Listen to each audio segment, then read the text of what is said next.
बच्चों की पढ़ाई के लिए कौन सी दिशा है सबसे बेस्ट, जाने द बम्बार्ड के साथ। मैं आपका दोस्त और होस्ट सुनील। वास्तुशास्त्र का हमारे जीवन में काफी ज्यादा महत्व होता है।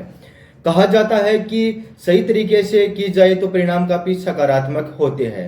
वही अगर चीजों को सही तरीके में खराबी हो या फिर उसे गलत तरीके से किया जाए तो उसे काफी नकारात्मक असर हमारे जीवन पर पड़ता है। वास्तुशास्त्र की हर समस्या के लिए उपाय बताए गए हैं। उसमें आपको छोटी छोटी समस्या को लेकर बड़ी बड़ी समस्या का समाधान मिल जाएगा। आज की यह आर्टिकल उन लोगों के लिए काफी साबित होने वाली है जिनके बच्चों के मन में पढ़ाई नहीं लगता है या फिर पढ़ाई करने के दौरान उनका मन भटक जाता है।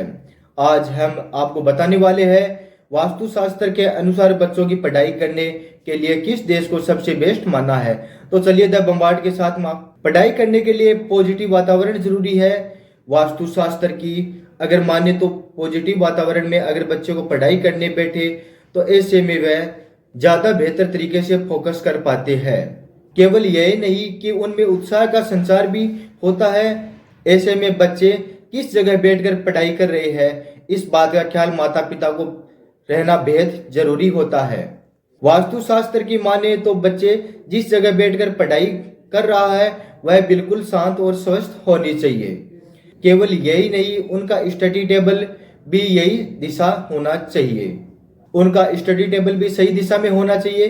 वास्तुशास्त्र की अगर माने तो बच्चे के कमरे में अलग अलग रंगों का इस्तेमाल करना चाहिए। ऐसे में उनका ध्यान भटक सकता है। बच्चे के कमरे में शांत और मोटिवेटिंग रंगों का इस्तेमाल किया जाना चाहिए।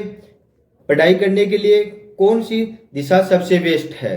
वास्तुशास्त्र के अनुसार बच्चे को पढ़ाई करने के लिए पूर्व और उत्तर पूर्व दिशाओं को सबसे बेस्ट माना गया है, लेकिन इनके अलावा भी कुछ दिशाएं हैं जिन्हें बच्चे पढ़ाई कर सकते हैं।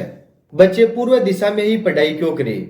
अगर आप सोच रहे हैं कि बच्चों को पढ़ाई करने के लिए पूर्व दिशा ही अच्छी और शुभ क्यों माना जाता है, तो आपको बता दें कि इस दिशा में ही सूर्य उदय होता है और इस वजह से यह दिशा कंसंट्रेशन, एनर्जी और नॉलेज प्रोवाइड करवाती है। अगर आपको बच्चा सुबह उठकर पढ़ाई करता है तो ऐसे में सबसे दिशा पूर्व दिशा मानी जाती है। पश्चिम दिशा में पढ़ाई करने से इस दिशा में सूर्य अस्त होता है, जिस वजह से अगर आपके बच्चे इस तरह चेहरा करके पढ़ाई करता है तो उन्हें सोचने की शक्ति और क्रिएटिविटी को बढ़ावा मिलता है। अगर आपके बच्चे को आर्ट्स और म्यूजिक में दिलचस्पी है तो यह दिशा सबसे बेस्ट मानी जाती है। उत्तर पूर्व दिशा में पढ़ाई, इस दिशा को बुध ग्रह का दिशा बताया गया है। इस दिशा में मुख्य कर की पढ़ाई करने से बुद्धि और चीजों को याद करने की क्षमता को बढ़ावा मिलता है। अगर आपके बच्चे चीजें याद नहीं रख पाते हैं तो इस दिशा में मुँह करने से पढ़ाई का सबसे बेस्ट तरीका है। दक्षिण दिशा, यह बात तो आप सभी जानते हैं कि इस दिशा में दक्षिण दिशा, यह बात तो आप सभी जानते होंगे कि दक्षिण दिशा को यमराज की दिशा कहा गया है। यमराज मृत्यु देवता है, जिस वजह से पढ़ाई करने के लिए दक्षिण दिशा का सबसे अनुकूल बताया गया है। धन्यवाद दोस्तों, ये थी आज की जानकारी।